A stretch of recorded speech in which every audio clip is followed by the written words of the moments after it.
For years, DJI's Pocket series has been one of the most unique and versatile tools for creators.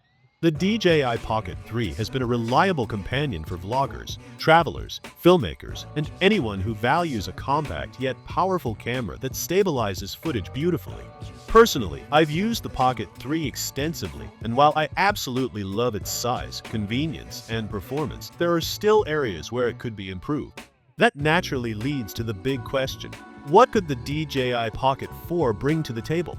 Now, to be perfectly clear, at the time of writing, there's no official confirmation from DJI about the Pocket 4. No release date, no leaked launch timeline, and no insider information. Everything I'm about to discuss is purely a wish list based on experience, practicality, and the natural evolution of this series. DJI might not even make a Pocket 4 at all, or they could surprise us with features we never expected. But if the Pocket 4 does arrive, here are the improvements I think would make it a truly next-level device.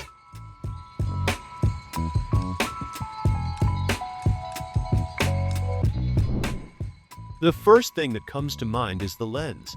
The Pocket 3 already has a relatively wide field of view, which makes it great for vlogging, landscapes, or just capturing more of the environment. However, in some cases, it still feels a little too tight. For example, I once mounted the Pocket 3 on the hood of a car to capture a dynamic driving shot. The footage looked good, but I couldn't help but think, this would be even better if it were just a bit wider. A slightly wider camera would make the Pocket 4 more versatile.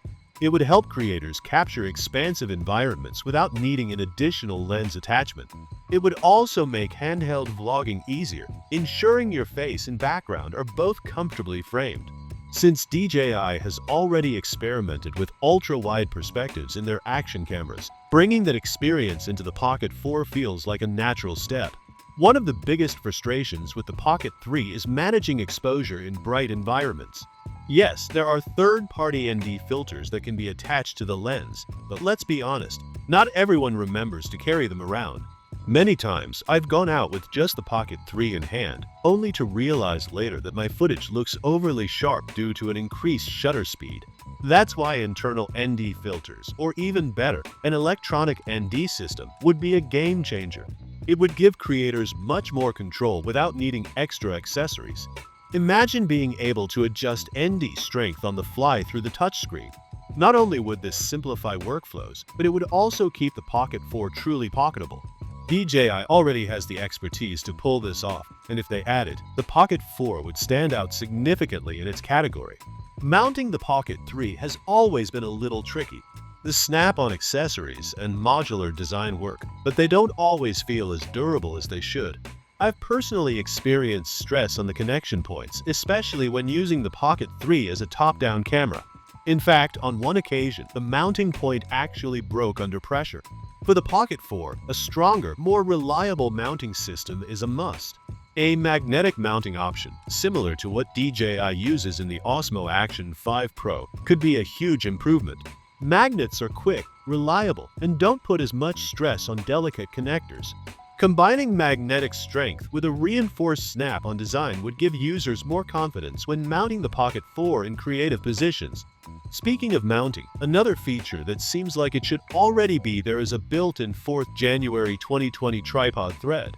With the Pocket 3, you need to attach an extended battery or a small accessory just to use tripod feet.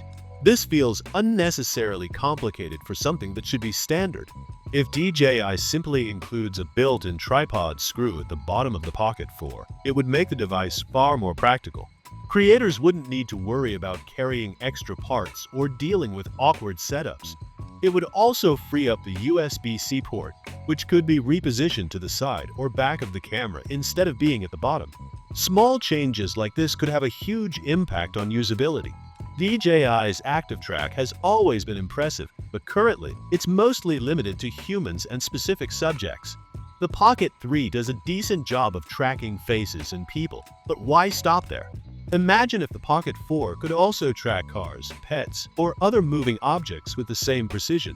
This would open up entirely new creative possibilities. For instance, if you're shooting rolling footage of cars, you could mount the Pocket 4 on a vehicle, tap the subject car, and let the camera do the tracking automatically. This feature would transform how creators approach dynamic shots and make the Pocket 4 a more versatile filmmaking tool. Building on the idea of object tracking, another major improvement would be multi-subject tracking. Currently, the Pocket 3 locks onto a single subject at a time. If you're filming an interview or capturing two people walking side by side, the camera struggles to keep both framed correctly. If the Pocket 4 could track two people simultaneously, it could intelligently adjust the framing to keep both in the shot. This would be incredibly useful for vloggers, interviewers, and event shooters. It might be technically demanding, but with DJI's advancements in AI tracking, it feels possible.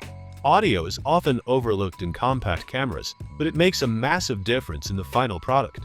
The Pocket 3's onboard microphones are surprisingly usable in quiet conditions, but they still fall short in challenging environments. Yes, you can pair it with the DJI Mic 2 for higher quality recording, but sometimes you just want to film with the Pocket alone. This is where 32-bit float audio could completely change the game. By capturing a wider dynamic range, it would allow creators to rescue audio that might otherwise clip or distort. Considering the microphones on the Pocket 3 are already decent, upgrading them and adding 32-bit float capability would make the onboard audio genuinely professional. Hand gesture features have been popping up across DJI's ecosystem, from the OSMO mobile series to their gimbals. Far from being gimmicks, they've proven to be practical for triggering recording or tracking without touching the device. Bringing this functionality into the Pocket 4 would make it even more user-friendly. Imagine being able to start recording, switch modes, or enable tracking with just a wave or gesture. This would be particularly helpful when filming yourself, as it reduces the need to fumble with menus or buttons. The DJI Pocket 3 is already a beloved device, but there's no doubt that the DJI Pocket 4 has the potential to be truly groundbreaking if DJI makes the right choices.